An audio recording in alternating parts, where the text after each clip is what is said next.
Blue 22. Hike, hike, hike. You are watching Sports and Sorts live on YouTube. That's 75% sports, 25% sorts. And here are your hosts, Shane and the Bry Man. Yes, we are back, and it is Monday at 10 a.m. on the dot. No ish here today. It is on the dot. And just to give you a little internet information, a heads up, this show is not for kids. This is not suitable for work, unless you have it on earphones or headphones or your ear pods or whatever you got. Then maybe you could listen to it at work. But this is Sports and Sorts. I am one of your hosts. My name is Shane Moore. I'm the Bry Man. And we are here to bring you our thoughts on what happened over the weekend with sports. Not much really happened, but we are going to talk about some stuff. And we'll also be getting into our most anticipated, top 5 anticipated movies for 2020. And we are already in February, so we've missed some already, like the Harley Quinn movie, which I wasn't super excited about. I was excited about The Gentleman, but not excited enough to go see it in the theater yet. So maybe not excited. And I told you I went to go see Fantasy Island on Friday night. Yeah, was it any good? Was it that? Go ahead. Let's just put it this way: it was as advertised. It was terrible. Terrible. I mean, just in a good way, or just bad? No. It's terrible in a terrible way. Just bad. That's too bad. Just bad. Not even like that. That will not ever even qualify as like guilty pleasure. It's bad. It was just bad. I'm sorry to hear that. I'll give it a. Well, I mean, the critic consensus was 10. Was it 10? There's 10% on Rotten Tomatoes. So I'll be more. I'll go there and give it. I'll give it a 1. Yeah, I'll give it a 2, maybe just to be a little nicer. I mean, it had a couple of lines that were kind of funny, and oh man, but holy crap, some really bad acting. Oh, that's too really bad. That is. Really this is one of those. This was one of those movies where like, not even a good script could save a bad actor from it. Yeah, just so bad. Like the acting was just atrocious. I mean, and they only like. This movie has a bunch of actors and actresses that you would recognize, but then Michael Pena, who I actually consider to be a good actor. Awesome. He's awesome. He was essentially the lead because he's Mr. Rourke from Fantasy Island, and even he's not good. His role was just it was actually sort of bland and boring. Like he didn't bring a lot of personality or anything to it. He was so stoic and he was monotone. Like there was just nothing to that character at all. It was just like you or me could have played that and come off probably just as bad as he did. Really? Yeah. So like I said, it was a movie that just had a terrible script and was just really poor, a poor vision of, what this could have been.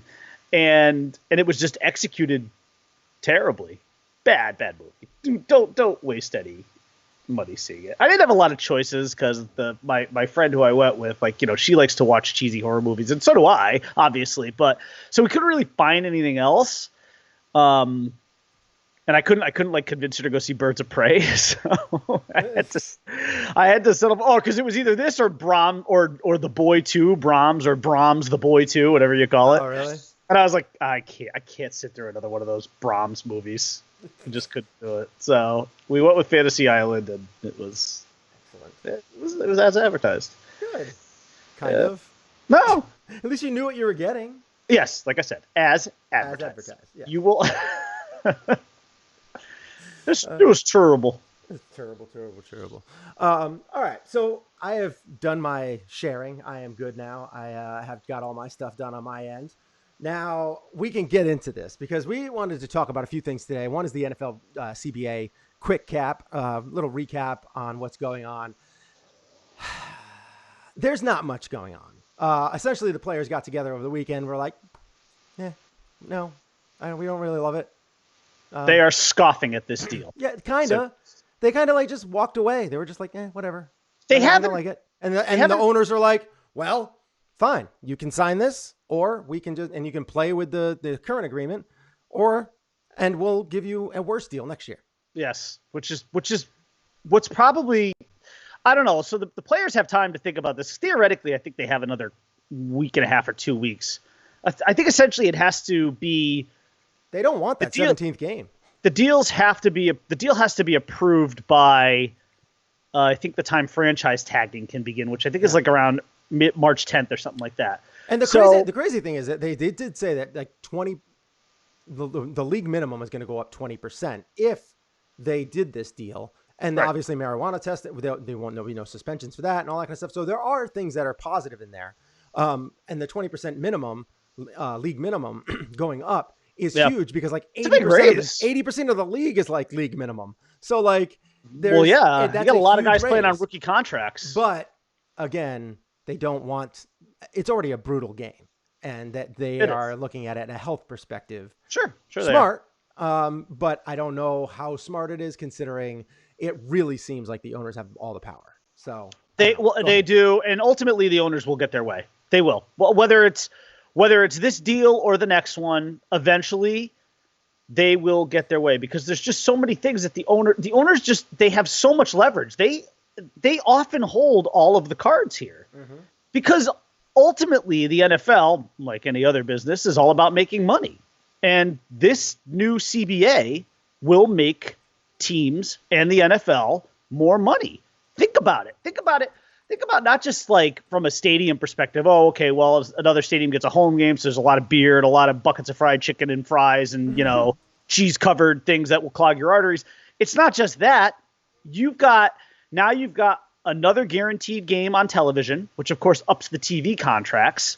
So you've got another week of regular season NFL on your local channels there. I mean, it's you're talking big bucks here. I just don't see this eventually not happening, I should say, because and there could be tweaks, but ultimately the players will have to succumb. They'll have to, one way or another, because the owners, historically, if you look back at these things, the owners generally always get their way. They do. In this sport. Yeah. Particularly in this sport. Not necessarily in baseball, because baseball, they do a great job of negotiating. Now, in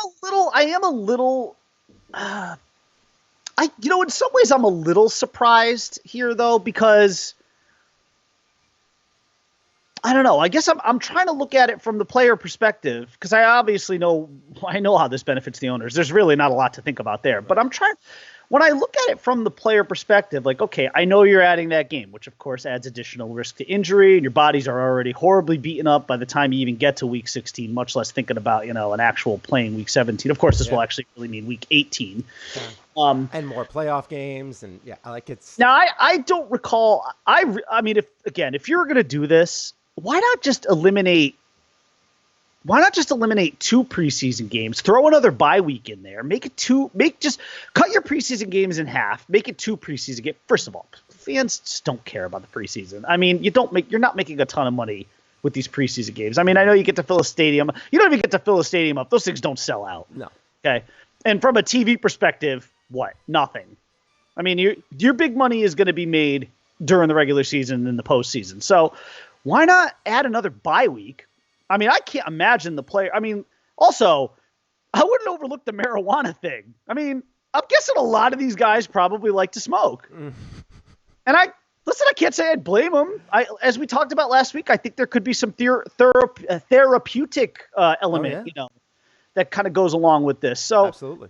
I mean, I'm not saying if I'm the player, I'm not saying the players are being dumb. I'm just saying if I were the players, I'd take a look at this and maybe reconsider, because I'm not sure that. Okay, Richard Sherman and J.J. Watt are obviously very influential players union reps, right? Yeah. They are. I mean, you can't get. You couldn't handpick 2 guys who could maybe be more influential. That being said, are they really speaking for the entirety of the NFL here? I'm not so sure that they are. Because I think for a lot of guys, like you said, there's a lot of guys playing on low contracts. You got a lot of guys on rookie contracts. They're all going to get a significant raise. Now, for guys like Watt and Sherman, that doesn't mean much. You're making a multimillionaire even slightly more multimillionaire. Right. But for these guys on rookie contracts, that 20% is huge. So I don't know that Sherman and Watt are speaking for everybody, but I'm also sure that a lot of these younger guys are not going to speak up when guys like that are saying, we're going to pass.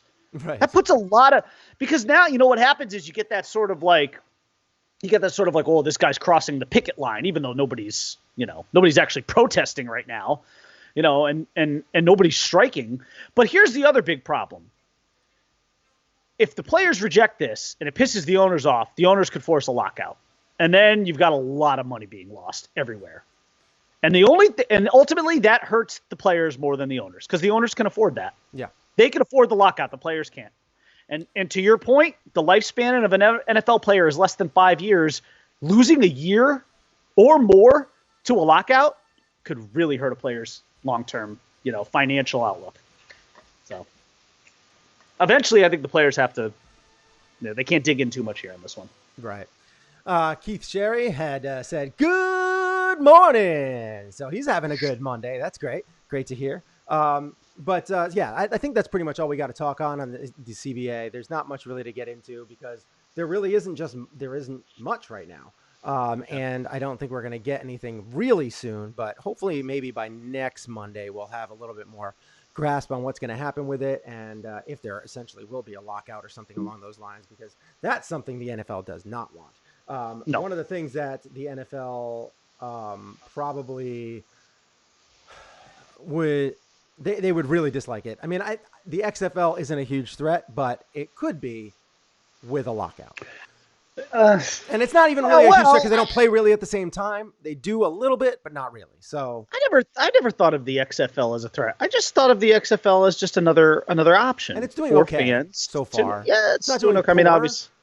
The ratings have gone down, but we'll see where they go. They're still not bad. They're still beating college games and stuff like that. College basketball games. So like that's a big deal. That's going to change in a week, but it could. Yeah. Once March Madness kicks in. I mean, but it'll be interesting to see how they can hold up against March Madness. That'll be interesting. Well, that's what I mean. Yeah. Because March Madness is going to take, that's all anybody's going to care about for a month. Well, that's what I mean. Like if they can still hold their own against March Madness, that's a huge plus for them. All right. Yeah. So let's get into the next topic, which is I just want to touch on real quick because we put this in the topics about the PGA, and let me see if this works. Let's see if this works. Right? No, I can't even hear it. Can't even hear it. It's coming over my speakers. That's like stupid. All right. So I was trying to play something that was golf related. Didn't really work out. It's okay. So we will get into the PGA with Patrick Reed winning his 8th career title before the age of 30. But does anyone actually like Patrick Reed? We've talked about him a couple of times on past podcasts. Can you refresh my memory as to what the cheating thing was? You had mentioned before we went on that there was. Okay, well, what though? So in college, I don't recall. He basically moved his ball around to give himself a better lie. That was in college, and he got caught. Recently, and he does this kind of often. Recently, in a match I can't remember exactly where it was. He moved the ball in college? Oh yeah. I mean, I know. I mean, even in college, I mean, it's not like the pros where there's cameras on you at all times, but yeah, but even in the pros, apparently it happens more often than you think because cameras aren't always on you. They're on some of the premier leaders, right, but they don't follow everyone all the time. So there isn't cameras on you all the time. But I will say, I've heard from certain PGA stars that yes, it does happen. It happens more than you think it does. But in this case, there was a recent one that happened this year, about 6 weeks ago or so, and where he was in the bunker and was taking his club, and he was behind the ball, and he pushed sand away from the ball so he could get underneath it easier. As he was taking his slow backswing, pushing sand away from the ball. And then he came out afterwards and he was like, I don't know what you're talking about. I don't remember seeing it. I don't remember doing that. And then it was on camera and he's like, oh, when I see it on camera, yeah, I can see how you could think I'd do that. Something like that. What? The Astros have a new. Yeah. Well, no, I They mean got a new he's player. their mascot, really. I mean, Yeah, but he really and is. so and his nickname in golf is Fat Prick Reed. That's his name. Instead of Patrick Reed, it's Fat Prick Reed. Wow. So he has. And I thought it was Captain America. that was his name when they were on the Ryder Cup. Clearly, Because- he does not. She should not But be no, called Captain. like that has changed. Captain America is the antithesis of cheating. Nobody calls him that anymore, from what I gather. But he has done that. He's also been known to go up to, like in college. I know that I have a friend that actually met him in college, and he was playing with him. And he had told me a story about. Where did he go to school? I don't remember. I don't remember exactly where. I'll look it up. So this is where he was playing, and he shook his hand. Like he was a freshman, I think. He shook the guy's hand, and he said, "Hey, my name's Patrick Reed. I'm gonna fucking kick your ass in golf." He went to Georgia. And it's like, whoa, like really? Wow. That's how you're gonna introduce yourself? Like that's how cocky you are? He does look like a dick, though. He does. Like so. That's what I'm wondering. His like, face how is. What do they likable say? is He this guy? has a very punchable face. Yeah. He has like zero remorse for the stuff that he does. Yeah, he looks like an unlikable asshole. He does. He has a really punchable face. And he's got, It's the first time I've really looked at him. He's got 8 career wins, and he's only And he is 29 years old. And he is fat. He's not fat. I mean, he's bigger than most athletes. He's chunky. He used to be fatter. He got that Mike Ford build. He's a bigger guy, but he's not fat. I mean, he's not like the shapes of Colin Montgomery. But No, Colin Montgomery. Yeah. he was kind of. Yeah. What's that? Or what's his name there? John Daly. Yeah, John Daly was a big dude. That was just a big thing. Yeah, like Patrick Reed, he's a good golfer. Luke Voigt. He's got a Luke jerk. Voigt build. Nah, Luke Voigt's like jacked. He's like country big. Yeah, This guy's just a beer drinking, dad bod. Yeah, well, it's like even worse than that. I don't know. He's just a jerk, and I'd be interesting to He find looks out like it who too. likes this guy and why do they like him? Do they just like him because he just gives zero fucks and like cheats and doesn't care? Is that why people like him? I don't know. He would certainly appeal But to. he also Houston and Boston. loves playing the villain. He has no problem. He just does it then for. He has no problem, basically catering to the audience. Like they start saying stuff about him, he will come right back at them as soon as he makes a big putt. Like there was, so the whole thing with him, doing that swipe out of the sand and like pushing sand out of the bunker. I think when he was playing in the, it's not the President's Cup, when it was the team, versus Europe. Or versus Australia or whatever it was. I don't remember but when he was playing, they went up against each other, and so they were yelling at him and making fun of him, at the President's Cup. Okay. And he actually, they were calling him like, a digger, like, basically, get the shovel out because he's in the bunker, all that kind of stuff. Yep. And so he sank a huge putt to give them a tie or a lead in the match. And after he sunk the putt, he started looking around at everybody and he was like taking a shovel going, yeah. And he was doing that as he was like walking around I'm like, dude, this guy like looks for it. He like wants it. So I don't know how long that can last, but... The problem with playing a villain in an individual sport though is that's you're essentially just trolling the fans. Yes. Because you're not going to troll the other guys in your foursome, you know what I mean, or your twosome or whatever, Maybe, But you never know. Depends on what kind of attitude you have going into the match. Because all that becomes then is just a distraction to yourself, really, and then you take yourself out of the game because all you're worried about is, I want to make this great shot so that I can. He seems to thrive on it. Yeah. Like I don't know. He seems to I like don't know. it. I can't see it having legs. Yeah, I don't know. I mean, he's 29 years old and he's got 8 wins on his career. And good. It's impressive. I mean, it is impressive. He does have, I think he has what, a green, does he have a green jacket? I mean, he's got a, He does have a major, I think. Yeah. He has a major. So, I mean, like, he's a player. Yeah. He's up there. He's got more wins than Brooks Koepka. I mean, it's an impressive career so far. Yeah, not but the majors, not the resume though. Right, because that makes it a little different. But all right, so that's pretty much it. That's all I really want to talk about. I want to find out if anybody actually likes this guy, why they like him, if they hate him, why do they hate him, like what's the reasoning? If they he won the Masters in 2018. Yeah, so I knew he did come in second. He tied for second in 2017 at the PGA, and then other than that, he was fourth at the U.S. Open and 10th at the British. So. Yeah, and he handed the jacket over to Tiger, so that's something. Right. All right, so right. Yep. Let's get into the next topic, and this is another topic that I wanted to briefly touch on, and that is the NBA, because there's been something going on. Zion has been playing, since the end of June, and Keith Sherry wrote, "Green jacket, gold jacket, who gives a shit?" So anyway, the NBA, Zion has been quite the talking point because he's been playing for about a month now, and he's been playing very well. He is a beast, but the talk is he too fat for the grueling NBA schedule?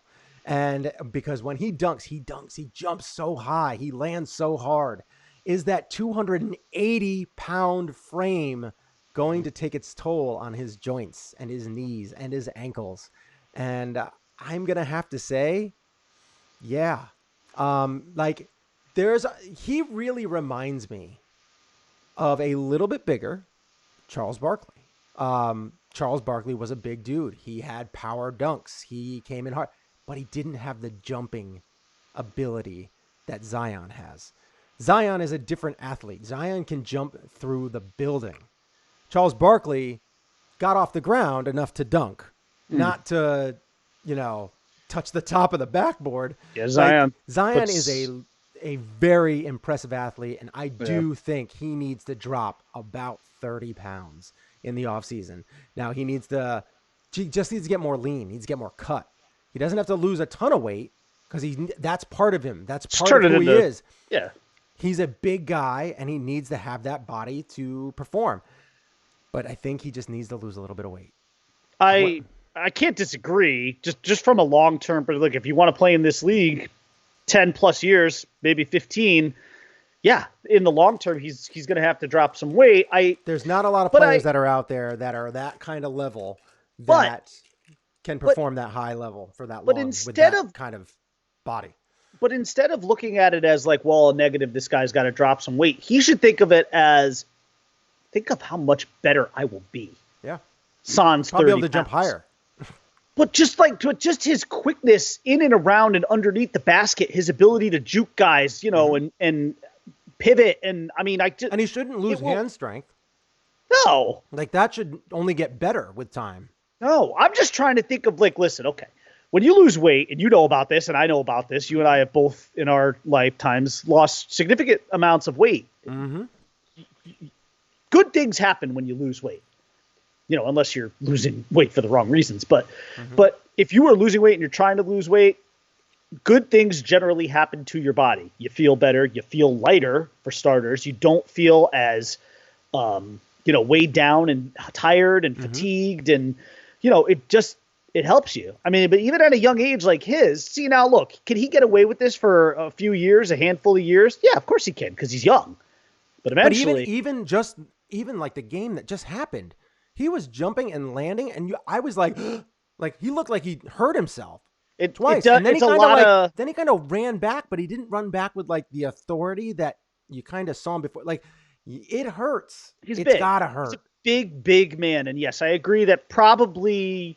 Yeah, because you probably want him in like the 250 range, but imagine 240 would probably be better. But... Imagine how much scarier he would be. Oh, because even at that weight, he'd still be physically imposing, but if it's muscle, he'd just be stronger and faster. Yeah, I can't imagine how it wouldn't benefit him. But I do agree in the long term. Yeah, there's no doubt he'll have to lean. He'll have to lean down. He'll have to. You know, I think it's almost impossible. Like he has to, absolutely 100%. Well, Like even Charles Barkley, as he got a little older, kind of thinned out a little bit.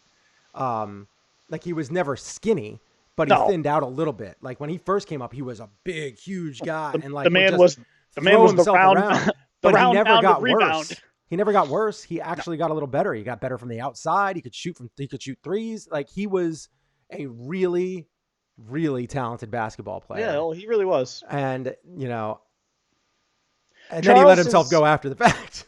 Charles has had such kind of an illustrious broadcasting career after that. You almost forget how great of a player he was. Oh, he was phenomenal. And, the fact that he was, Marino-esque in the way that he was kind of haunted by never winning a championship. Rockets. Yeah. But he never won. And, and he did, and I don't blame him at all. He did ring chase a little at the end there, going to Houston, trying to get it, and it didn't happen, which I feel bad for because Charles is one of those guys I wish had one. But, yeah, I mean, ultimately, yeah, Zion will, in the long term, he'll eventually have to lose some weight. I mean, he'll have to, just for his longevity. Yeah, Keith made a good point. He said he was watching him on Friday night, and as far as big as he is, the speed this guy has is insane to me. He's a future NFL tight end. I mean, and if you think, but so just try and imagine him 30 to 40 pounds leaner. I know. And how much more speed you will have. You just got to hope he takes it as a positive and not so much as a negative. Because if he takes it as a negative and then goes out with a grudge, he could really hurt himself. Yeah. This is one of those sports that you can't, like in baseball, you can play a little overweight. And, in golf, you can play a little overweight. In football, you can play a little overweight depending on your position. Well, yeah, football, sometimes it's encouraged if you're a lineman. Right. I mean, a tight end, it might be encouraged. Like there's certain positions that it might be encouraged. And if you're basketball, if you're a center, you might be encouraged to gain a little bit of weight, but not too much. They always used to make Shaq lose weight. They were like, dude, you gotta thin down. You gotta thin down. Yeah. So like, it's just. And I was going to mention Shaq, but I didn't want to because I didn't want to put Zion in even that breath yet, know, but the talent is there. Talent is off the charts. It's just a matter if he can conform. Because I think he should lose some weight. I don't know about what other people think. I do think he should lose some weight, and it's not in a negative way. It's just more of a health perspective. Like in this scenario, he just needs to, get a little more cardio in, maybe do some more, like just not strength training, but like tone training. Yeah. And stop like just getting huge, like, and eat. I don't know what he's eating, but he's eating a lot of whatever he's eating. Yeah. He's got some serious poundage. So, it's just, he needs to just, but you know what though? On those joints. The one thing that you see right off the bat though, is this guy, the sheer dominance. Like once he figures it out, puts it all together, forget it. He's a completely unstoppable force. And that's why I was thinking Shaq, because I think he will be that kind of unstoppable force. Could be. His size just dictates, He's lefty, tough to guard. Hey, that's another jump thing. higher than everybody else. He's just, how is he? I haven't noticed. How is he at the line? Is he okay at the line? I don't think he's very good. Yeah. I can look up real quick, like to see where he's at. But I'm guessing his free throw percentage is probably somewhere in the 50s. But probably. Zion. Let's see. No, not his injury. Stupid son of a bee sting. Let's see where he's at with free throws. 60%. That's about what I thought. Yeah. Okay. That's not good. He's only played 12 games. Let's right. Yeah. But in 10 of those 12, hasn't he scored at least 20? I think he has, and that's he's averaging 22, almost 23 a game. Yeah, right. So, I mean, it's impressive. Yeah, he's an impressive human. Very impressive. He's a rookie. He's dominant. You know what?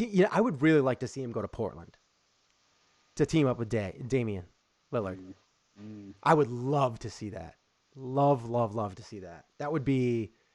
That's the guy that Damian Lillard needs. Even though I'm not obviously as a Spurs fan, I kind of really don't care about the Knicks, but I really wish he had ended up in New York. Just him in Gotham would have just been so great at the Mecca, playing in that arena, night in and night out New York basketball would have been really exciting again, because, and think about it, if New York had Durant and Kyrie over in Brooklyn and Zion, over in Manhattan. I mean, oh man, would have been awesome. That would have been absolutely awesome for like the next 5 to 10 years. Durant's, he's probably only got a handful of years left, but even so, but probably very productive years.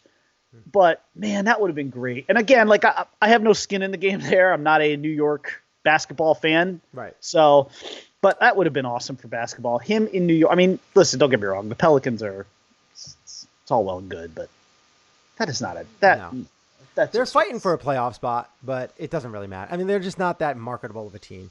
That's pretty much all it says. He's marketable. The team's not so marketable. Yeah. All right. So, let's get on. He'll be a Laker by the end of his career. He'll be somewhere big. Even if it's like the Clipper, he'll be in a big market area. Oh yeah, without doubt. He'll eventually team up with Kawhi when Kawhi's like on the way out. Right. All right. Kawhi will be looking for another guy. Yeah, eventually. I don't know. Kawhi, yeah, maybe. Because the NBA seems to be the one league where players can absolutely facilitate and like engineer trades to other teams on their own. Yeah, they just send each other checks. Hey, why don't you look to come here?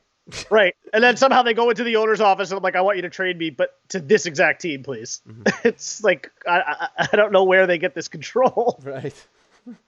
How is it that the players sign a contract and yet they hold all the cards in terms of where they want to go? It's unreal. It is unreal. That happens in no other sport. All right. So that's pretty much it. I actually just had something pop up on my screen that Ricky Fowler, how to read greens. He's given his tips on how he reads greens. I'm excited about that. Just popped up on my phone. I was like, boop. I'm like, ooh. I'm a big golfer. I love golf. So I don't particularly love the PGA all the time because of how it can get boring. There are times that it can get very boring. And that's why we don't talk about it a lot. But we do bring it up when there's bigger topics. And I like to talk about some stuff from time to time. And I have a little journey for myself to kind of shoot under par. I've never been able to do that. I got really good at golf in my mid 20s, and where I was a 3 handicap, but I never shot under par. Mm-hmm. Never shot under par. The closest I ever got is when I played with you. 1 over in that league I think I was 1 over. Yeah. Oh. And that when we not in the league, when we played in that tournament together. That tournament, yeah. Yeah, and I had the lowest score of the round. That was and I ended up winning like something like $300 or $400 or something like that. Got myself golf shoes, got myself some other golf stuff before I left because you had to use it in the clubhouse. That was an amazing time. I really enjoyed it. That was fun. That was fun. That was at Yale. Yes, it was there, and it was right after the Big East tournament, so the course was like in serious shape. Pristine. It was like the rough and like the fescue was all really high and gnarly. And the greens were super fast, and we played well. I didn't bring much to our team, but I hit a couple of putts. We played well as a team. We played well. We won. It was so much fun. I know it was so much fun. So much fun.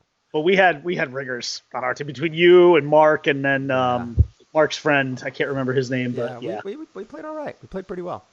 I had a lot of fun with that. And that was the best round I ever shot. And then I've come close to shooting par or under par, but I never got there. Now that's my goal. Before I get to 45, which right now I'm 41, I'm gonna be 42 later this year. Before I get to 45, my goal is to try and be able to at least compete to get to go to the Travelers Championship. I want to try and see if I can get in, somehow. That would be awesome. So that's my goal. And before I'm 45 is to try and be able to at least compete so that I can get into the qualifying rounds. To get there. And I have a lot of work to do. I think I've lowered my handicap. I was a 10 at the end of last year. Now I think I'm down to about a 7, 7-ish maybe. And I got to get down to be like the low single digits by the end of this year. Mm-hmm. I promise. I'm promising results over the winter. So I'm changing my swing a little bit. All that kind of stuff. A lot of fun. I'm looking forward to it. So. Right. Can I be your caddy? Hey, if you can read greens, that's one thing I'm not very good at. So I do actually read greens well because I putt both left and right-handed. So maybe I'll take you out on the course. You can. I am pretty good at reading. When greens. You and I play together, you can come out and you can kind of give me your thoughts on greens, and I'll give you my thoughts. We'll see what happens. I'm all for it. Especially hanging out with a bud. That's great times. So anyway. Keith Sherry said NASCAR Daytona crash. Ryan Newman, did you guys see it? I did. I saw it. Ugly. It was ugly. I saw it like through just a quick clip on ESPN or something like that. There was a I lot of looked at it real quick. tumbling. It was a lot of tumbling, and but I also saw a picture of him leaving the hospital holding his daughter's hand With his daughters, yes, I saw that. That was the best tremendous. part. That was all you needed to see. So that was good. He left basically with not anything terrible that's happened. Oh, to him. It was just a terrible crash. Those as I mean, it's weird because those cars get a little bit of wind under them and forget it, they're flying. But those frames are absolutely built to take that kind of abuse and protect the driver, which it's amazing the engineering that can happen that happens with these cars, just in general. So impressive. And it's weird too. Like if you think back to God rest his soul, Dale Earnhardt and the crash that he was in that killed him. When you saw that crash, you wouldn't have really thought anything happened. You would have thought he was fine because it wasn't like a Ryan Newman car tumbling all over the place crash. He was running to the wall, but his neck snapped though. And that was, it was after that, I think, that they had started to put in like all the neck kind of stuff and, so that the head just can't move. Yeah. It can't jerk. Yeah. But yeah, I mean, it's amazing though, how many times you see a crash like this and drivers are actually ultimately able to walk away from them. I know, it's crazy. And it's great. But it's also crazy. It's scary. All right. So that's that. Let's get into. Oh, that's it for. We could talk MLB. We don't really have to. There's not much really. Yeah, we should get into the movie so we can spend time on it. Yeah, nothing new with the cheating scandal with the Astros. It's still more them doubling down, saying like, we play better away than at home. Like, just stop. Just shut up. Just more to come. The Red Sox punishment is still yet to come. Yeah. So we'll get into more of that soon. We're in a holding pattern there until further notice. Yeah, until we get a little bit more information. All right, so let's get into. Where do you think you're going? I'm going to sort it out. All right, so I'm excited about this because it's something that we like to talk about. Me too. We're passionate about it. We like to talk movies. We did a movie podcast for years back in the day, several years ago, and it was a ton of fun. And I like doing this. I don't watch anywhere near as many movies as I used to. I used to watch between 100 and 150 new movies every year for 3 years. Yep. And we used to go to movies, opening movies, and we used to see screenings. We used to do so much. You and I hung out a lot, which was nice. And then, I moved and we couldn't really do it anymore. And we've grown apart. And since then, in order to continue to hang out, we both like talking sports and we like talking about movies and TV. So we created Sports and Sorts. So now let's get into what we think is the most anticipated movies of 2020. We each have 5, and then we've got some honorable mentions. We each have 5, yeah. And I have a lot of honorable mentions because there are a lot of movies that I'm intrigued by, but either due to lack of trailers or no trailer or, just the... Too early in the year. Yeah, it's just so early. We haven't gotten much information on them. Yeah. I didn't put them in. There was one that I thought to myself, oh my God, if I had a trailer for this, I could have easily moved it into my... Oh, yeah. But there's a couple of those that for me. I mean, and there were some I did not even realize that was coming, and I was like, holy crap, really? Yeah. So let's get into it. Do you want to start off, or do you want me to start off? I can start off if you'd like. I can give you. I can give you. Go ahead. Go ahead. I'm going to start with number 5. I'll work my way back. I don't have them in order, but I do think one is probably the one. No, it might not be. It's really close. I don't really have them in order either, so I'll just I'll just start with number 1 because they're not really in order. So number 1 for me is, of course, it's got to be because it was the last movie was so good. I really enjoyed it. I'm really looking forward to this one. It looks also really good. And that is Gal Gadot, whatever you're going to say, Wonder Woman 1984. And that comes out June 5th. And it looks, the all-star cast, it looks really good. And I'm really looking to see, I want to see how this plays out. I want to see the villain. I want to finally see Cheetah. Yeah, I want to finally see her in her form. And I hope it doesn't look too campy and weird. Campy. But I'm really looking forward to it. So I'm looking forward to that movie. What about you? I had that. You had 1984 as well? I actually, yep. I can't wait for the soundtrack. That's going to be so fun. Yeah, the soundtrack will be so ridiculous. And they've already said that they're going to make a Wonder Woman 3.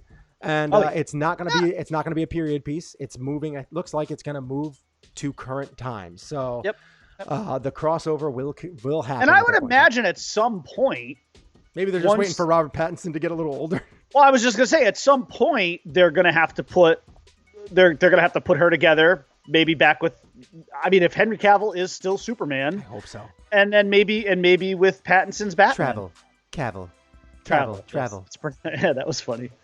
Yeah, But yes, so Wonder Woman 84 is on. It was at the top of mine. Okay, good. Okay, go ahead. All right, Go ahead. Let's see how many we can match. I thought we would have that one in common, but beyond that, I'm not sure. I don't know if we'll have any others in common. Yeah, because mine are all very similar. Like I love action. I like action comedy. I like action. We might have one other one. Maybe. We might. And this next one is a movie that I am really looking forward to because I have loved everything this guy has put out. Absolutely everything.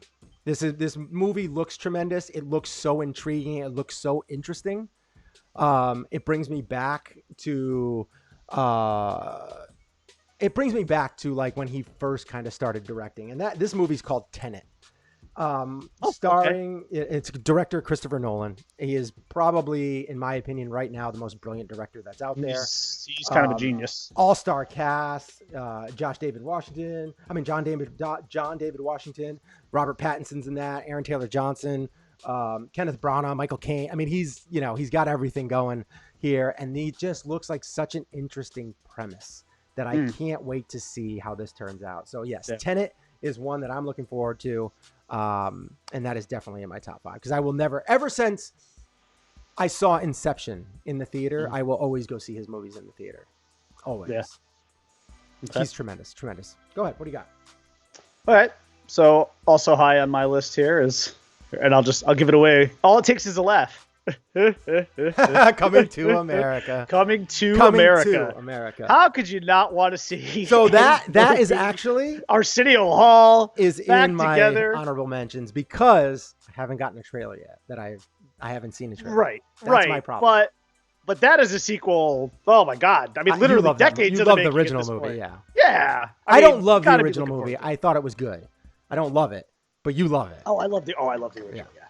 No, it was great. I can't wait for that. That looks really good. So, I mean, just the idea of those two being back. Plus, Eddie Murphy in so many ways, he's not a recluse by any stretch, but he's kind of put himself in this position, almost like a Dave Chappelle, like, where Chappelle disappeared for a while. Yeah.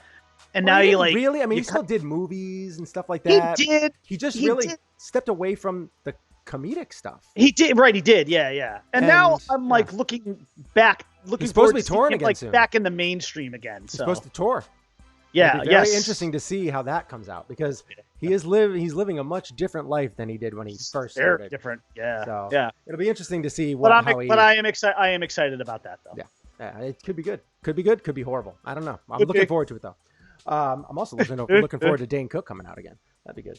All right, so let's get into the third movie. Third movie for me is a movie with another all-star cast. You got Ralph Fiennes, you have Stanley Tucci, Jamon Hunsu, director Matthew Vaughn.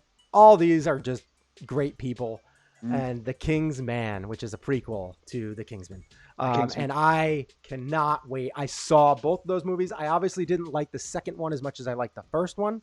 But what was it? The Secret Circle or the Golden Circle? Well, I can't remember what the second one was. Yeah, I don't remember what it was called. I don't know what the tagline. The first one I loved. Oh, the first one was amazing. The second one was entertaining, but it wasn't great. It wasn't as great as the first one. So I am looking forward to this because this looks like it's more like the first one, and I can't wait. I can't wait because it looks like it's going to be fun. It looks like it's going to be a lot of fun. Okay. What do you got for 3? Oh, we do have a lot of different stuff. That's good. Listen, Ghostbusters Afterlife. I'm super excited about that. I mean, anything you put Paul Rudd in. What do you have a Ghostbuster shirt on? I can't see it. I see your microphone, but okay, there you go. I ain't afraid of your shirt, but I am very excited for this. Like I said, Paul Rudd. I mean, anything. And Paul Rudd is weird because I don't even really know what role Paul Rudd is in this movie yet. There's still a lot of unknown about this movie. That first trailer is not a giveaway as to anything. I mean, all that you know is like, it seems like they're out in the country somewhere, like farm country, Nebraska or some shit like that. And who the hell, and I know one of the kids from Stranger Things is in there, but it looks kind of, I don't know. It's hard to describe. Almost like a taking it back to its roots kind of thing. Like very organic kind of movie. I don't know. I'm very intrigued by it, and I loved the Ghostbusters. Looks like it's gonna be a little more serious, but at the same time still have some fun. Yeah. Yeah, and then the Stranger Things vibe. And what I'm most excited about is we still do not know to what extent, if any, the original cast is involved, because I think they are going to be, but they're keeping it very hush right now. So very close to the vest. So I'm excited for that. That really looks like it'll be fun. Yeah. Keith said The Conjuring 3 is coming out. Him and his wife are looking forward to they look forward to those series of movies. For any horror fans out there, like he likes The Conjuring. You're a big Conjuring guy too. So, all right. Let's get into number 4. Number 4 for me is a movie that's coming out pretty soon. Really soon. It's another great cast: Daniel Craig, Ralph Fiennes, Rami Malek, Jeffrey Wright. Great cast. That's No Time to Die. Yeah, 007. I'm looking. I have seen every 007 in the movies. Ever since Pierce Brosnan came in, because that's when I really started getting into those movies. And every time I always see that in the theater. I believe I saw the last couple, probably I think screeners. And then this time around though, definitely willing. I can't wait to go see it because I'm looking forward to see how this movie ends, because I didn't particularly love the last one. Yeah. And I don't particularly love Daniel Craig as Bond, but I do think the movies are good. So I'm looking forward to it. So I've got 2 left here in my top 5. Number 4 was just mentioned, The Conjuring. The Devil Made Me Do It. September 11th. Can't wait. I am just a humongous fan of the Conjuring universe. Is number 5 another horror movie? Yes. I know what it is. Yeah, I know what it is. I'm sure you do. That one was probably the biggest no-brainer on my list, which I'm sure you knew as you were looking through the calendar. But yeah, this has got to be in there. I'm a humongous fan of the Conjuring universe. James Wan is not the director, but still tied to this. I believe actually the director for this one is the guy who directed The Curse of La Llorona, which I actually liked. And as it turns out, was also part of the Conjuring universe. We didn't know it at the time until kind of the end. Or it wasn't the end, but you kind of realized it sort of mid movie that The Curse of La Llorona was a Conjuring universe flick. So I'm really excited about this. I love the Warrens. I saw the Warrens once live. So, super, super excited. I love these movies and I will still say to this day that I believe the first Conjuring movie is one of the scariest movies of the last 10 to 20 years, in my opinion. All right. Halloween is also coming out in 2020. So I actually just got a text from my wife. Remember I was telling you how... Your cat? Yeah, so they're actually going to opt to give her fluids and antibiotics and see what happens. So cool. Hopefully she's not dead yet. Hopefully it works out. No, say a little no pet prayer cemetery yet. All right, now say a little prayer for the 17-year-old cat. Maybe she gets through this. Yeah. Wow. All right, so let's get into the number 5, which is on my list because I love the first one so much. I had so much fun with it. I actually bought it. I've watched it multiple times since. And now they're coming out with a sequel. And even though it didn't do great, I think with the critic review and everything like that, it did do moderate. Had like some moderate success. And I think it had it was received very well on like not DVD, but like on demand and all that stuff. It was received very well by a lot of the audience, and that is The Hitman's Bodyguard that I watched. Now they're coming out with The Hitman's Wife's Bodyguard. Yeah, and I like the title. Same great cast that it had before, but they've added to it. So we have Morgan Freeman, Antonio Banderas, and Frank Grillo also added to the Samuel Jackson, Ryan Reynolds, and Salma Hayek. Like, that is a fantastic cast. I'm looking forward to seeing how they iron this all out. Haven't seen a trailer yet. Don't even have a poster, but I'm just that excited about anything Ryan Reynolds does, really. Which is why in my honorable mentions, I also have Free Guy, because I'm looking forward to see how that plays out as well, because I think it's very intriguing. The whole thing. I just love him. I do. He's like my favorite. Yep. He's awesome. He's so, and he's handsome. I cannot tell you how many times I've watched Deadpool 2. It's just ridiculous. I can't stop watching that movie. Well, it doesn't help that it's on constantly. Yeah. But I can't stop watching it. It's not even a great movie, but it's entertaining. You're right. No, you're right. It's not a great movie, but it is really... very entertaining. It's super entertaining. Yeah. It's so great. And I love I just love looking at Domino. I don't know how else to say it. She's, well, I think what is her name? Zazie Beats. I can't remember, like Zazie Beats or whatever. Yeah. She's beautiful. Something like that, yeah. I can't stop looking at her. Anyways, all right. So that brings me to my number 5. Yeah, bring it on. And that is, of course, Keith. Go ahead. If Keith Cherry keeps stealing my thunder here with these before they get, but yeah, I mean, do you want to announce it? Because I'm sure you know what it is. Go ahead, do it. It's Halloween Kills. It's the next chapter of the Michael Myers reboot, man. I mean, come on. This. I guess if I had to do a 1 and a 1A, it would probably be Halloween Kills and then Wonder Woman. I mean, that would be like my 1 and my 1A. So this was just a no-brainer. I love these movies. Is the new Candyman in your honorable mentions? No, it's not. But I can't say that I wasn't a huge Candyman. That movie freaked me out, man. I don't know. Oh no, why, it was scary. It was scary. But you know what? I'll probably see it. I'll see it just because it's a horror movie. So, I mean, and I'll probably see it in the theater. I mean, there's a good chance that I'll see it. So, I would say I'm mildly looking forward to that. But Halloween Kills, I mean, listen, I can't wait to see how he survived being burned in her, death trap basement there, and how he got out and he's running around again. So, no, I'm looking forward to it. I don't, and I liked what Danny McBride did with the last one, and I thought they did a nice job. Yeah. So we have about 3 to 4 minutes left here today, but we are gonna, and I want to talk about some honorable mentions that we have. Yes. I'll rattle off. I have a lot. I have a lot of honorable mentions here because there's so many movies that I'm actually kind of excited for, but we just don't have enough information yet. Like for one, there's a character that I have right up there called Snake Eyes. And that movie is coming out this year. It is a movie that I'm extremely excited for, but I need more information. I need to see how the tone is going to be. I need to see what it's going to be like. I think there's going to be some sort of prequel. It is a prequel. But I need more information. I need a trailer. I need something. But it's not coming out till like closer to the end of the year. So probably won't get anything for a little while. It's October 16th. It actually comes out the same day Halloween Kills comes out. So that's gonna be a busy week in the theater for me. So there's a lot. And the guy also have Eternals. I'm excited about that. I'm excited to see where Phase 4 goes. Yeah. In the MCU. I'm excited for Uncharted. Because that's, obviously a Tom Holland. I love him. He's great. I'm a sucker for those kind of movies. Like The National Treasure, Indiana Jones. Like I just love those kind of action adventure movies. Bloodshot with Vin Diesel, who I don't like Vin Diesel, but I do like the premise and the Valiant Comics and all that kind of stuff. And this looks very entertaining. Jungle Cruise, I think that could be fun. That could be a fun ride with the family. Sure. It's got Emily Blunt, and The Rock. Yeah. I mean, it could be very fun, and I think it's just going to help the Jungle Cruise at Disney. And it's got Emily Blunt.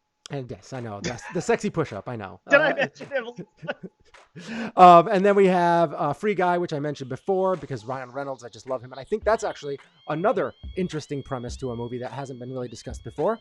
Black Widow, I'm kind of intrigued. Yeah. But as of right now, I'm not excited to go see it opening weekend. And strangely enough, I didn't even put Black Widow in this honorable mention list. Yeah, and I have it in there just because of how they said that this movie will really tie some of the end of the third phase together. Yeah. It'll really give you a tied up, what's going on with everything. So that's why I'm intrigued. Another one, obviously coming to America, that I'm hopeful for, but I'm not. I just haven't been given enough information. Greyhound with Tom Hanks. That's a World War II movie with him being a boat captain and getting chased by U-boats and all that kind of stuff. So that'll be interesting because I love Tom Hanks. So what is that like? Is that like Captain Phillips combined with Saving Private Ryan? Saving Private Ryan. So and then also Godzilla vs. Kong. Yeah. That's a movie I want a trailer for. I'll go through mine. It could be good. I mean, it could be good. It could be really good. I mean, even if it's bad, it's still going to be entertaining. It's got to be a little entertaining. Yeah. All right, I'll give you mine real quick. You mentioned would have been my Keith top. Apologized by stealing your thunder, by the way. That's fine. My on the outside looking in one was Snake Eyes. I mean, as soon as I saw that, I was like, oh my god. Top Gun Maverick. I love Snake Eyes. Top Gun Maverick. I'm Which not. I'm surprised kind of didn't make your list, so just because I know how just- much you like Tom Cruise. I But, don't like the first one, so I want to see how it's going to be compared to the first. but I'm intrigued by it. I'm intrigued by it because I think the plot could be interesting. Intrigued, yes. I had to throw this one on there just because of how much I liked the TV show, but The Many Saints of Newark, which is essentially a prequel to The Sopranos, with Michael Gandolfini, the late James Gandolfini's son, playing a young Tony Soprano. Whoa. Yeah, I know. I had to do a little searching, but I found that one comes out in September 25th.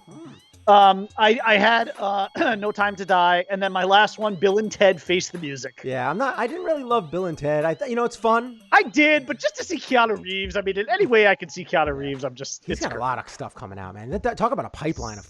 He's awesome. Yeah, he's good. I hope those John Wick movies go on forever. They're so good. They're all so Yeah. good. The third one's probably better. No, I mean, they're all good. They're all a fun movie. Yeah, they are. All right.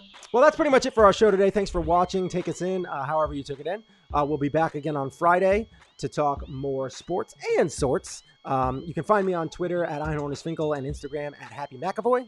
You can find me on Twitter at _Bry_man. And AEW contract with Turner was extended for 3 years. Oh, wow. That's good. Well, that's good. They've got a decent product. I'm not surprised by that. Yeah, good for them. Turner loves having wrestling, so. Yeah.